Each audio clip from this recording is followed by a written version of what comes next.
Hi friends, welcome back to my channel. Thank you so much for being here. I really appreciate it. Alright, so this video is for all of my red light lovers or those of you that are just interested in what red light can do and those of you that really want to get the most out of your red light routines. I am so excited to be able to share with you an interview with Bev May Sanderson. Now, if you are not familiar with Bev, Bev is the founder of Maysama.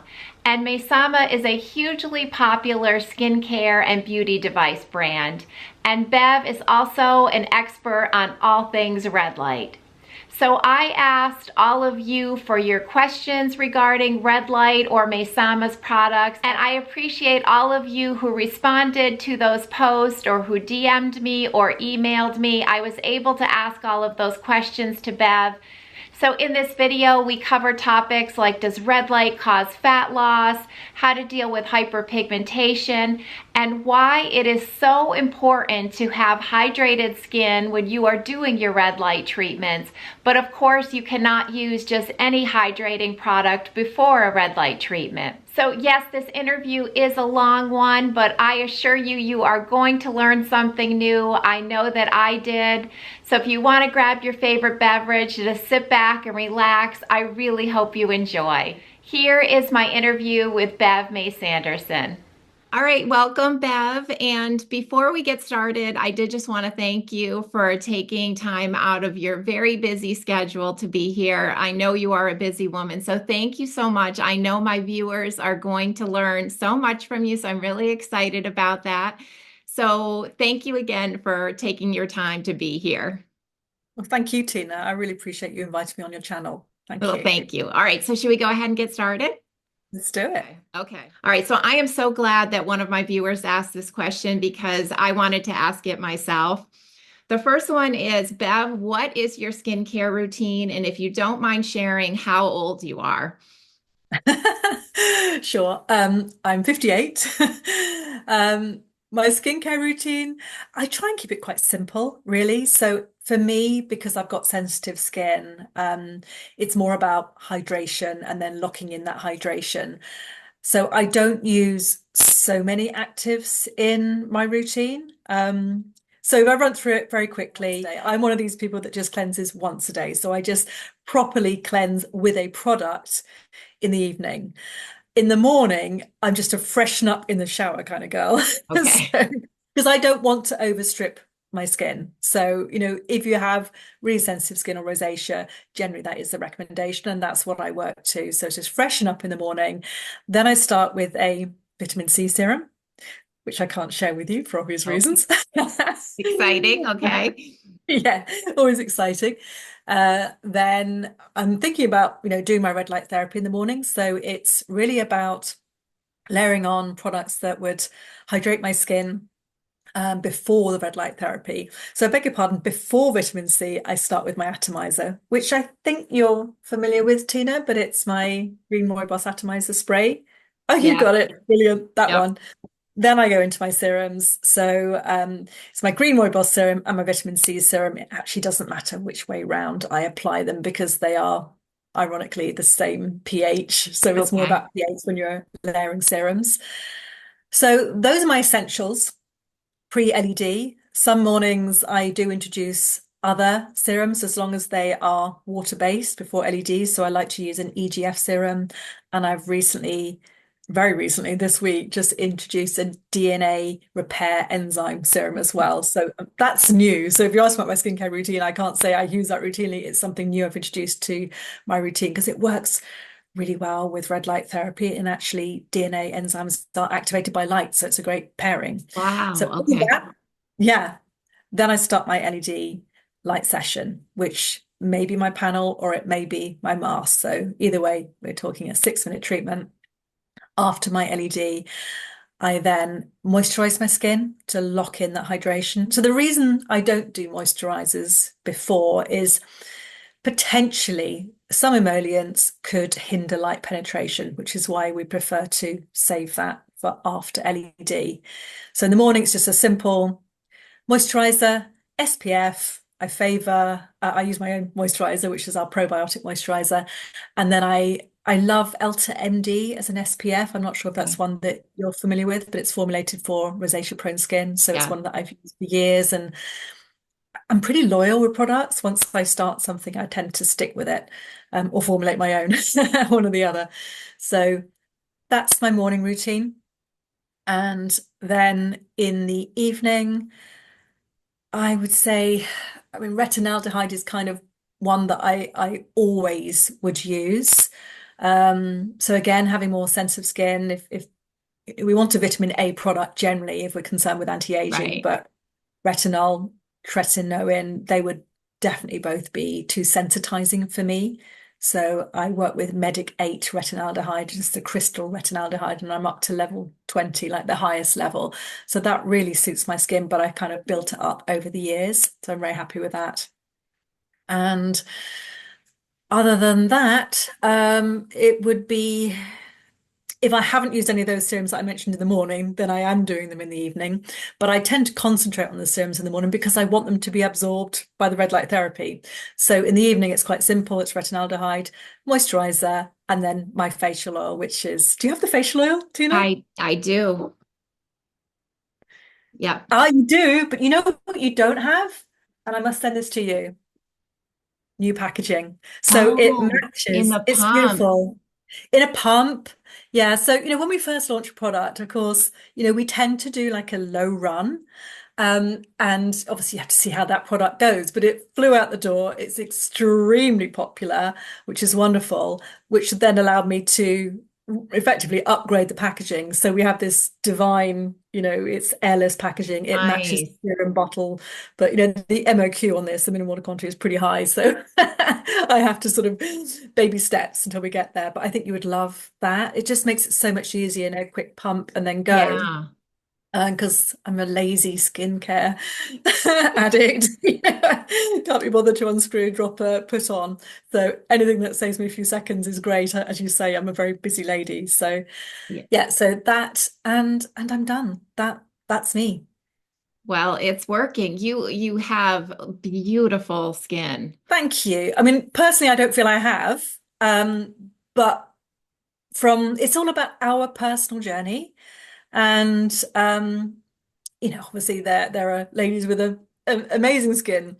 You have beautiful Well, skin, thank but we're you. all self-critical, aren't we? We're all self-critical. And if you saw where I was in my early 50s with the really severe issues that I had with my rosacea flaring, you would understand how far I've come. So for me, it's always been skin health first and then anti-aging second. You're kind of fighting both those battles. But if I can just keep the rosacea calm, not irritated, no flare-ups, I'm already on a winner. But then on top I of that, I so agree with you because I think so many of the times we're trying to use all the anti-aging things that we're supposed to, but if it's inflaming your skin, that's not helping at all. And it's like a vicious cycle that I know I got into years ago as well. yes, yes. Well, anything that is going to inflame your skin is effectively going to age your Age skin it, because right? inflammation is Right. aging. So we're trying to find ways of calming that inflammation. Right. So that gives you that sort of two-pronged approach, doesn't it? If you focus on hydration, barrier repair. So yes, all the actives that I use are generally gentle Yeah. actives that will load the skin with humectants and then lock those in. Niacinamide is a great ingredient, for um again rosacea prone skin, but you want to be a little bit gentle. We use it at 4%, so it's a good level in the serum. But that's also very good for barrier protection. So I believe that, that Right. helps as well. Well, your skincare routine is working because you like I said, you look like you have absolutely perfect skin. Thank you. So thank you for sharing that with us. All right, so the next question I've got here is when you use red light, do you tend to use your panel more or the mask and why? Gosh, at the moment, because we've launched our new chin to chest device, Right. I'm sort of like, well, this is new and I need to try it. So I'm probably spending more time using my LED mask and chin to chest than I am my panel. That doesn't necessarily mean that I prefer it because I've always been a panel girl, always. We've talked about this, yeah. Yeah, it comes back to this fact that I just don't like things touching my skin. But so to put a silicone mask on my face, I think I've said to you before, I don't even like my husband touching my face. So putting a silicone mask on is that kind of goes against the grain a little bit, doesn't it? But there is something to be said for contact LED that potentially, because the LEDs are on the skin, it does help with the light penetration. Even though panels are higher light intensity and higher irradiance, by the time that light has got to you, you get light reflection and light refraction. So you generally end up with a similar energy density of light. So there's a balance. People think panels are stronger. They're not necessarily. It really comes down to horses for courses. I have enjoyed using a panel because, do you know what? It's less setup. So, that's worth considering. Sometimes in the morning, I think, oh, I really should do the contact LEDs. So I put my mask on, I put the chin to chest on, and then I lie down, do my 6 minutes. And other days I think, I've got time. Panels set up, bing, sit down, done, Exactly. Yes. So it does save time. And in the Mhm. morning when I've got to get out the door, but I wanted to get that, red light therapy treatment in, it's easier to do the panel Yep. treatment. But with all the time in the I world totally agree with you. and no skin issues, I might choose an LED mask every time. Someone wants to know, what should I consider if I'm trying to decide between purchasing a mask and a panel? And you kind of hit on that a little bit. Yeah. I mean, that is part of it. As I said before, it very much is horses for courses because I have a YouTube friend who I gave a panel to, and then I gave her a mask. She never got around to using the panel because she said to me, Bev, I'm such a busy mum. She said, I do not have time to sit down in front of a panel. Never. She said, but the mask for me is really versatile, really flexible because I can be cooking the dinner and I can use my mask, or I can be sat in front of the TV and I can put my mask on, or I can be ironing. So you've got that flexibility that you can use the mask whenever. Whereas a panel, you would need to find that dedicated time to sit down or stand if it's a different panel. It doesn't have to be hours, of course. So that's another consideration. Also, with the mask, we have red and blue light. Now, there is science data that supports that red and blue, when used together, can help treat acne. So it might not be that we have acne ourselves. It might be that our teenage son or daughter has acne, and actually your mask purchase doubles up, for you and to help your teenage son or daughter. So that's another consideration. I mean, Maysama's proposition is very much about pulsed light, pulsed LED.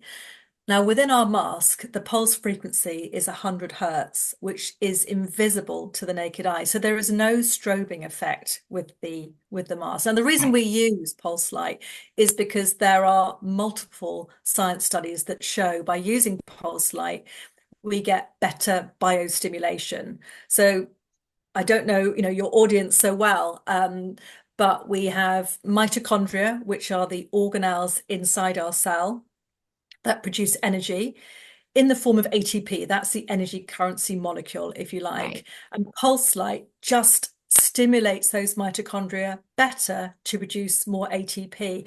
And the more cellular energy we have, the better biological effect we get, because we get more protein synthesis, and collagen is a protein. So what we're looking for, for skin rejuvenation is cell repair and cell turnover. When we get protein synthesis, we get collagen production. It helps improve the texture of the skin because you get better, structure in effect. So pulse light in our LED mask is invisible to the naked eye, which arguably makes it more beginner friendly. When you're using the panel, the pulses are lower frequency. It's either 10, 20, or 30 hertz. There isn't necessarily a difference in benefit between those lower frequencies and the higher frequencies, because there is so much evidence to show that pulse frequencies they're like 1 to 1400 hertz generally gives these better effects, but it tends to be in that lower region, 1 to 100, that gives the better effects. The reason we use the pulse light with the panel at those lower frequencies is so that you can visibly see it, because what we don't want you to do is to sit in front of a panel and direct the pulse right into the retina of the eye. So you would go, oh, it's pulsing, goggles on. And you need to wear goggles with the panel because the light's directed into the eye and it's pulsing. And what we're doing is we're treating the skin. If you send a pulse to the retina, you're sending a message to the brain. Now, there's plenty of evidence around pulse light treating Parkinson's and Alzheimer's and great things like that. But listen, that's not our scope.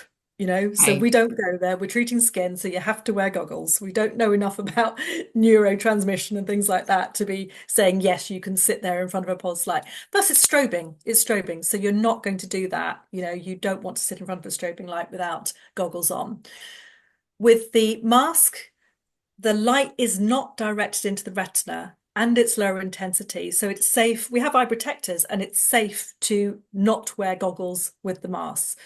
One, you can't see the pulse. Two, it's lower light intensity. Right. So arguably, if you were starting out with red light, then you might find the mask, easier. And people do say this, that they just put it on and it's kind of like press and go and they know what they're doing. Whereas with a panel, I do tend to think that perhaps people have done a bit more research on red light therapy and they're thinking that, it's not necessarily an upgrade, but they tend to think, well, I'm going to go to a panel because it treats a larger area. Well, now we're talking about treating from here to here, really, in one treatment, whether it's combining our Prana LED mask with our chin to chest or just using the Pulse 40 panel, for that whole treatment. It doesn't really matter.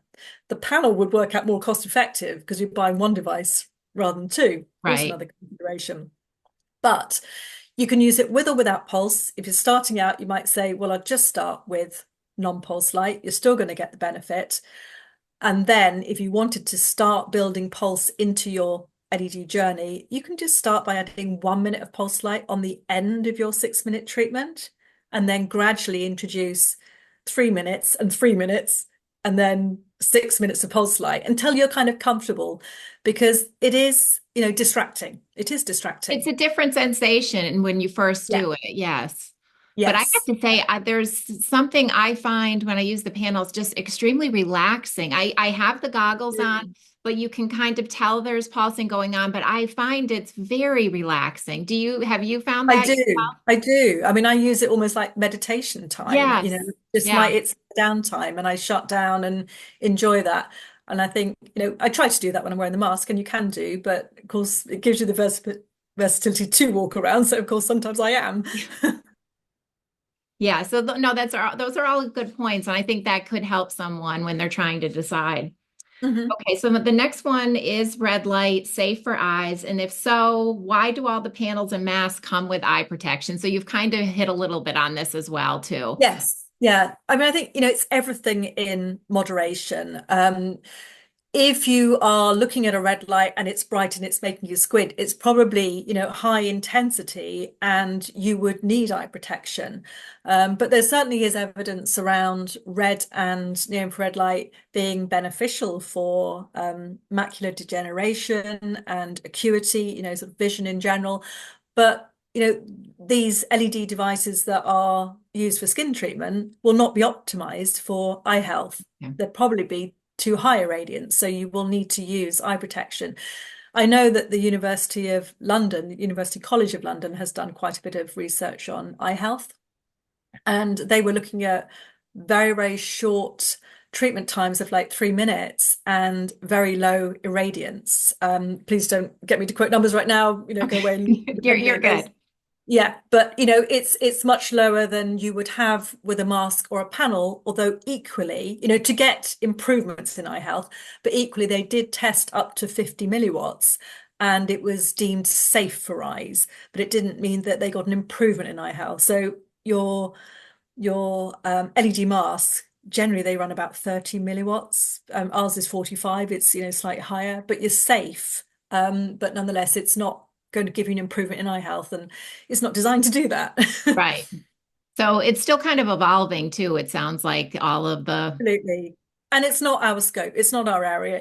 Maysamera is purely looking at superficial tissue, so skin rejuvenation. Right. So, but just to be clear for the Prana mask, you don't need to use the eye protection if you don't want to. It's perfectly safe I mean, without, I right? would recommend that you put the eye protectors in. It comes with eye protectors. Okay. I don't know whether you do you have an earlier version where we sent out goggles initially, and Yes, now we're yes. sending out eye protectors. If I show you mine, um, because this was requested, there's always iterations. So as you can see there, we've now put eye protectors in, which are very Okay. comfortable, a lot more comfortable to wear because you didn't need to wear the goggles, but this then just it just makes it easier to walk around, to be honest. Okay.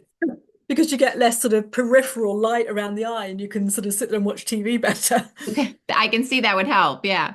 Yeah, And then, but the panel, definitely wear your goggles when you're using the pulse mode for 100%. sure. Every Okay. time you should. Yeah, And if I you're think, wearing, and I even think if you you're said not, something. Yeah, and I think you said something though that I think is just common sense. If you're looking at a light that is too bright, that you're wanting to close your eyes, you probably should not be using it without eye goggles, is what. that's what I mean. Yeah. So Yeah. whilst we talked about pulsing and the need to wear the goggles with the Pulse 40 panel, when you're directing the pulse into the retina, even if you were using it without pulse, it's bright. Right. It's significantly brighter than the mask, and that would be still directed at your eyes. So you would still wear goggles. The next one is someone who is interested in getting a panel, but they're really concerned that they would have to wear the eye protection and they want to treat the wrinkles around their eyes. Do you have any suggestions for her? I mean, the goggles that we provide, I haven't got to hand, I don't know whether you have, but they are literally tiny. They literally just cover the eyelid area. So you are still treating peripheral wrinkles Okay. here, and under the eye. So you are targeting the areas that have the wrinkles, just literally not your eyelid. But obviously you've got to wear them. So it's a Yeah, payoff, right. isn't it? So I don't know. Do you think that maybe even with the mask, but now that you said they're different with the eye protection. So because I think that with that, you do get just really, a little bit more light to kind of help those crow's feet. That's my personal opinion with the masks. I think it really does kind of help this area around here. I think either would, to be honest. Yeah. Okay. The size of the goggles is no bigger than the size of the eye holes in the prana. In fact, they're probably, if anything, yeah, I would say it's very similar in size. All right, so hopefully that helped her out. Okay, and then the next person wants to know, does red light appear to be safe for the thyroid? Because obviously if you're sitting in front of a panel or with the chin to chest mask on, Yeah. your thyroid is being treated, I guess, as well. So can you, Yes. Yeah. It's a very individual thing. I mean, I would say if you have any medical condition, always right, consult a medical practitioner. It is not for me to give you medical advice. It absolutely isn't. It's beyond our remit. My husband has Hashimoto's, so that is hypothyroidism. And when he first tried red light therapy, he had a reaction to it in that it made really? him feel nauseous. Um, so people that have any kind of thyroid issue, you would certainly want to titrate your dose. So he's using it effectively now and he's great with it. Oh, But it's just always start really low and slow. So rather than just going straight into a 6-minute treatment, you probably would, first of all, we always recommend that you do a skin sensitivity test anyway, because you might have photosensitivity regardless of any thyroid okay. issue. So you always start with the sensitivity test.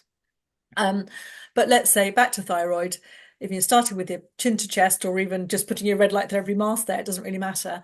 Then just do like a 30-second treatment and just check that you have no negative reaction to it. Just, do you get a headache? Do you feel nauseous? Um, then then build it up a minute and then maybe try, if you're good with that, try 2 minutes and just go. It doesn't matter how long it takes you to get there. If it takes you a Right. week to get there, fantastic. If it takes you a few weeks or even a few months, you build up a few months, you're going to get the benefit, but you do just need to let your body adjust to it. This next question's, I'm curious about this too. How deep can near infrared light penetrate the body?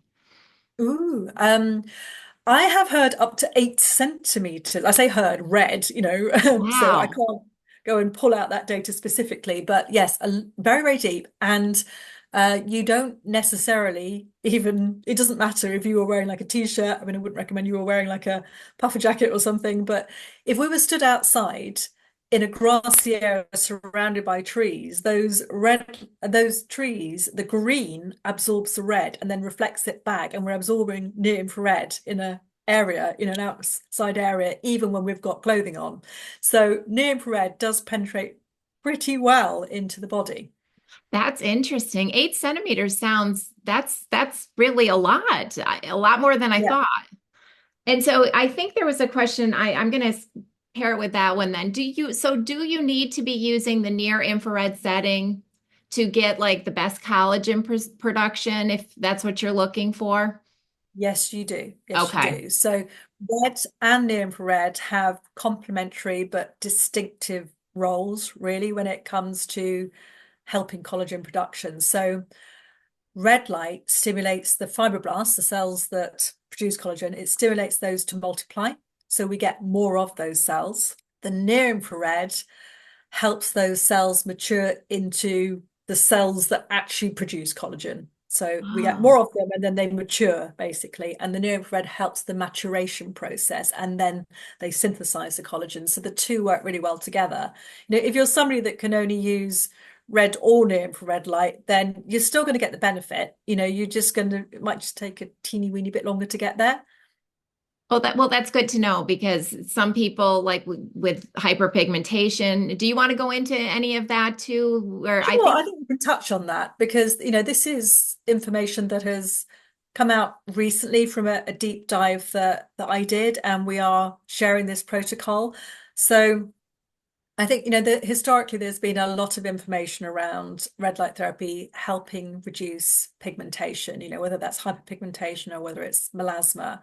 And certainly when we did our initial extended product trials, when we used our serum with a red and near infrared light panel, the results showed that we got a significant improvement in brightening of the skin. So we were saying, yes, red and near infrared together. And there are papers that would support that red and near infrared gave a better result than using red alone. But in contrast to that, what we were finding was that there was anecdotal information in a lot of Facebook groups where people were saying, well, I've been using red light therapy. And when we say red light therapy, it's generally a combination of red and near infrared. But they said, we're using red light therapy and actually it's making my melasma worse. Now, with Facebook groups, of course, you get very little information on, skin tone, skin type, etc. So it's difficult to start seeing patterns or draw any conclusions from that. But when we created our Prana LED mask, one thing that came back from our community was, please, can you provide an option for red only light? Because we believe that near infrared light is making our melasma worse. Now, that was a logical assumption because near infrared light indirectly heats the tissue. So you would suspect that, near infrared light heating tissue potentially could trigger melasma. So we said, absolutely. And when we created the Prana, we have an option for red only light. When I had the opportunity to do the deep dive, and when I say, deep dive, there's a database on photobiomodulation, red light therapy, and there are well over 7,000 papers. I think we're up to 9,000 papers now. wow. And I can start to filter out and go through anything connected to melasma, pigmentation, etc. And then I start digesting those papers. And in looking at all of those, I was seeing sort of contradictions because some researchers were using red only to treat melasma, others were using near infrared only and getting a benefit. And you can't always see who the participants are within that clinical study. You have to sort of delve deeper and deeper, not just abstracts, but go into the methodology and see who's within that group that's being tested. And sometimes it doesn't even declare, it might just say 165 participants, blah, blah, blah. But with enough data in front of me, patterns were starting to emerge. And what we could see was that people that were darker skin tones. So if we take the Fitzpatrick scale, we've got Fitzpatrick 1 through to 6, with 1 to 3 being fair skin tones and 4 to 6 being the darker skin tones, with 6 being the darker skin tone. And these studies, some of them were showing that when they use near infrared only, With darker skin tones, it was giving them a benefit, but if they were using red with darker skin tones, it was causing an issue. The reason behind this is because when we look at darker skin tones, firstly, we have a different type of melanin. We have eumelanin, and we have very high concentration of melanin in the surface of the skin. And so if you're using red light, because it's a shorter wavelength, you get more absorption of light energy on the surface of the skin, so much so that it actually can trigger the melanocytes. We don't see that in fairer skin people because of the distribution of melanin and less melanocytes and a different type of melanin. So red was helping fair skin people, but not helping darker skin people. And when they switch to near infrared light only, what's happening is the near infrared light, because it's a longer wavelength, it bypasses the melanin-rich surface and sort of treats from the inside out approach, helping to reduce inflammation and target the enzymes that are involved with melanin production. So now we've got this sort of dichotomy of two different protocols arising for fair skins and darker skin tones. The difficulty arises when you sit in the middle, when you're a 3 or a 4, you're like, I say, like, if you're a 4, right? yeah. And of course, what Maysama can't do is say to you, oh, well, you're this, so therefore use this, because we cannot say to you, do this or do this. We share this information for educational processes, Right. what educational purposes, sorry. And do with it what you will. So if you were doing something and it's already working for you, please don't change your protocol. It's not, it's only an issue. If you've got an issue and the way that you're using red light or near infrared light is causing you a problem, then look at that information and say, well, if I did that instead, would that work for me? And it is very much a case of trial and error. But I hope that it will be beneficial to some people that perhaps haven't been able to use red light effectively because they have melasma and it was triggering it. Well, Now I you think have that's fascinating. a I different do approach. that. Yeah. And I did read your blog on the Maysama website. I will link all of that below because it's Fabulous. Yeah. fascinating for people to get into it a little Yes. bit deeper. Yes. Yeah. Yeah. And it was so interesting to us. It's answered a lot of questions to go down a rabbit hole and and learn a bit Yeah, more no, about I how it thought that was works. fascinating too. All right, so what the next one I have here? When should you do red light in your routine if you are also using microcurrent, near a laser, radio frequency, microneedling? How do you fit it into a routine that uses all of those other Yeah. devices or I modalities? mean, the wonderful thing about red light therapy is it's non-invasive and it's pretty much complementary with anything else that you're doing. I mean, I love combining red light therapy and microcurrent because we even have those two modalities in our little urchin. It combines red light therapy and microcurrent because the two both stimulate the production of ATP, and why not use them together? You just get a better result. There's no contraindications in using it with radio frequency or microneedling. So, the other modalities, typically what you're looking to do is to produce an inflammatory response. I had this discussion with Penn Smith very recently, actually, where I'm saying, well, is there perhaps a benefit in allowing those modalities to have their inflammatory response, wait a bit, and then do the red light therapy? And should we be waiting 24 hours? Penn is a master Right. esthetician, and from her training, she said, well, actually, once you've triggered that inflammatory response, it's like dominoes. That's set off. You can't stop So it. you're not So stopping it. Okay. yeah. And red light therapy is only going to accelerate that inflammatory response and conclude it more quickly. So in effect, there isn't really any issue in introducing it pretty much straight away afterwards, as far as we can Well, see. that's If great. there's any doubt, you might want to wait 15 minutes, 24 hours tops, but the two are complementary because one is inflammatory, the other is anti-inflammatory. It's just a question of you don't want to dull down that response too much, but if it's already kicked off, done its job, and then you're going to, you know, speed it up and then conclude it quicker, it's a benefit, isn't it? Oh, that's great. Well, that's so good to know because I know a lot of people that are into all the gadgets are never quite sure, like, when you should be doing this or that. So that's good to know. Red light pretty much goes with everything. It does. Yeah. I got a lot of questions about this, about what is the optimum amount of time that you should be applying the Green Rooibos serum before your red light treatments? And do you really need to wait the 15 minutes? And there was a lot of questions about the timing of the serum and your red light treatments. Goodness. It is like 80 degrees here today.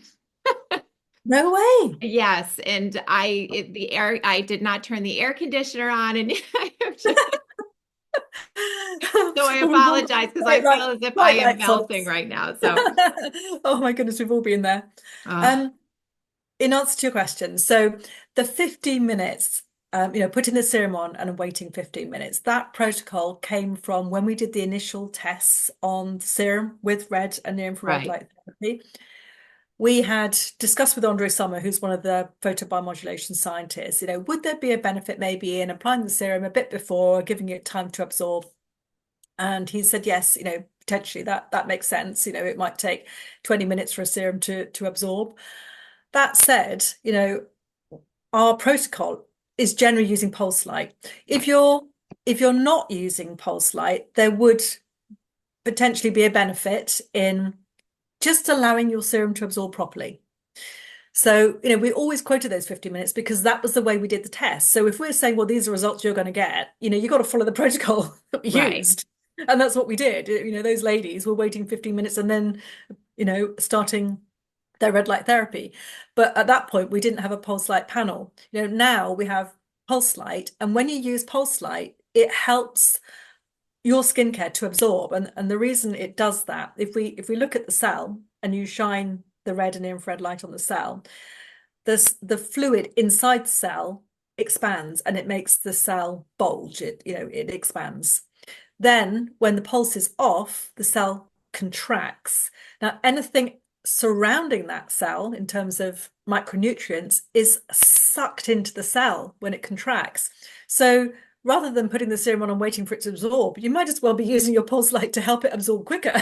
Right. So just put it on and get on with your NED therapy if you're using pulse light. If you're not using pulse light, let your serum absorb first. Okay. But so really it's just, in fact, 15 minutes got the results from the study. But if you just let it soak in, maybe you don't need to wait. It's kind of. But the study wasn't using pulse light. Right. Okay. So with pulse light, just go for it. Put your serum on. You can go ahead and treat. With regular red light, wait until it's absorbed. 15 minutes would be the ultimate way because that's when it showed all the results with just continuous red light, correct? Exactly. Okay. Yeah. We're just recommending to you the protocol that we used that gave you those amazing results that more than doubled your outcomes for skin rejuvenation. So there's no point in me saying to you, well, do this when it's not what we did, Right. So that's what we did when we were using a regular red and near infrared light panel. Now we are, we've upgraded our red light therapy to pulse light. There is no need to wait because pulse light is going to help the absorption of your skincare. So just go straight into it. That's good. Okay, so I think we've cleared that up because I did get so many questions about the timing of the serum. So that's good. Good. This next one is, will you get better results if your skin is hydrated during a red light treatment, and why? 100% you will. Yes, you will, because hydrated skin reduces the refraction of light. It gives you a more uniform surface for the light to be absorbed. Great. So now you had mentioned, because you're using vitamin C and you're the Green Rooibos. So generally we're still sticking, if it's a water-based serum, you could probably use it with, so you could use other serums with your Green Rooibos is what you. Absolutely. Yes. Okay. Yeah. And the general rules of applying serums, still hold true. So it's lowest pH to highest pH and thinnest to thickest, but just remember the thickest ones are probably better off. You want to stay away from those. Okay. They're probably not water-based. Yeah. All right. And someone said they heard glycolic acid is good to use with red light. Could they use a glycolic acid before? Now that's probably the same thing. It depends on the formulation of the glycolic acid product, right? Or no? You said no. Okay. No. No, Tina, no. Okay. So tell us this. Glycolic acid, any AHAs, so glycolic acid, lactic acid, even BHAs like salicylic acid, retin A, retinaldehyde, tretinoin, anything that is going to increase cell turnover is going to increase the sensitivity of your skin. Oh, okay. Do not do it in the same routine as your red light therapy. So Oh, good. Well, try and use those products. Try and do your red light therapy in the morning and try and use those products in things the at evening. night. Same day is fine. Just do it in a separate routine. I mean, things like AHAs and vitamin A's, you should be using in the evening anyway, because they increase sensitivity to light, so when you're going out in the morning, you're exposing your You're skin right. probably to. That just made sense because they have the warnings on retin-A Mhm. that they can make you more sensitive to the sun. So I guess Yes, it would make you more sensitive to red light. So that's good to yes. know. Okay. I'm glad that we let this woman know that she should not be using her glycolic during her red I light mean, treatment. we're only ever, it's so difficult because everybody's individual. Now, some people like us, have more sensitive skin. Others can get away with anything, and gosh, I envy those people. But if you're absolutely fine with it, then I'm not saying to you don't. I'm just saying this would be a reason not to. Gotcha. Okay. So So and kind of like you said before, if what you're doing is working for you and you're not having any kind of adverse reactions, then I guess she could continue. But a lot of within us, reason, I'm not a dermatologist, so I can't give you advice like that. right? But it's just with a little bit of caution, because you can do things for a while and be fine. And then after Yeah, several months, you might find that this irritation builds up in your skin and you'll be wondering where it's come from. that's true. Yeah. Okay. All Yeah. right. Very good. Can I use the Mesama Green Rooibos Biofirm facial oil with my red light panel? My skin is very dry, someone had said. Um, because it's an oil product, we generally recommend using it after red light Okay. therapy.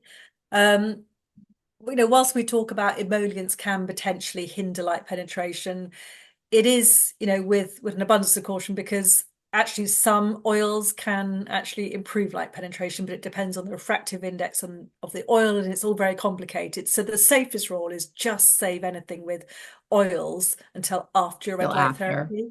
But if your skin is dry, do please try the atomizer, because it's loaded with humectants. So you've got glycerin in there, you've got oat beta glucan, which holds, they talk about hyaluronic acid being, fantastic for holding water in the skin. And oat beta glucan is not only 20% more hydrating than hyaluronic acid, but it's also moisturizing. So if you use that before, you've only then got 6 minutes, depending on what you're using, it might be 10 minutes if you have your own panel, whatever treatment, then lock in that hydration with Great. moisturizer. As long as you do that straight after your LED treatment, I think you'll really see an improvement. And then it's moisturizer and then oil typically. And I have YouTuber friends who love the oil and use it morning and night. I tend to use it, in the evening, as I say, but no reason if you've got dehydrated skin why you couldn't use it twice a day. Applying this might be all she needs if her skin just feels dry with nothing on it before a red light treatment. This would probably solve. It would certainly solve the issue for Yeah. you. I mean, I'd still recommend that you put the serum on top, because it's a little bit like a sheet and then a duvet. So, Yes. you're giving that lovely hydration base, and then you're putting on the serum, which is going to give you that extra boost. The texture alone then will increase the amount of green rooibos extract that you get, rather than just a fine spray. So think of it as a sheet and a duvet, but you're getting all that hydration initially from the atomizer.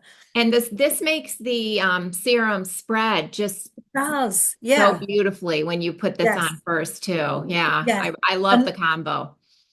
definitely, if you feel that you have really dry skin, then you can always spray mid-treatment, just quick like that, I'm about to do this now to make me stop melting. Do it. We'd love to see you spray that. Okay. The next question I've got for you is I've been using the panel 1 minute continuous steady and then followed by the 6 minutes on the pulse mode. Is that still the recommended treatment mode for the best results? It is, It yes, is. yeah. I mean, say recommended, we try and give you the very best protocol. If you didn't do that 1 minute continuous wave beforehand, it wouldn't really matter. It's a 6 minutes that's the most important whether you're doing 6 minute continuous wave or 6 minutes pulsed, if you're up to that. I just want you to do that 6 minutes, back to back. The reason why we typically say that 1 minute continuous wave to start with is, one, we like people to get accustomed to the light. I think if you go straight in and you do pulse light, it still is, for the brain, it can be a little bit overload. So just let your brain adjust to the light first and then go into it. There's also potentially an argument that doing that continuous light just gives you that initial burst of free radicals within that, first minute. But you're going to get that either way, with your pulse light. So not so important for that. So if you didn't do your first, your 1 minute before your 6 minutes, I wouldn't be coming around and telling you off. Okay. I'd be more than happy. Just make sure you do the 6 minutes. 6 minutes. Okay. Yeah, yeah. All right. Good to know. And then I know the same viewer, she also asked, is using red light sporadically still beneficial? Yeah, I think that's a really good question. It really is. I think it depends what stage you're at, because consistency is key, isn't it? So if you've done 4 to 6 weeks, you will, see improvements in your skin. You should see a reduction in fine lines and wrinkles depending on your age. You'll see changes in skin tone and texture, so brightening of skin. It's potentially going to lift your skin. Reduction in erythema, reduction in redness, reduction in pigmentation. So most of those benefits you're going to see after that very early stage, because there are diminishing returns. There's so much more work for it to do right at the beginning, and then when it's done that, it's got less to Right. do. After, I always say, measure it, maybe at that point, but also after 3 months.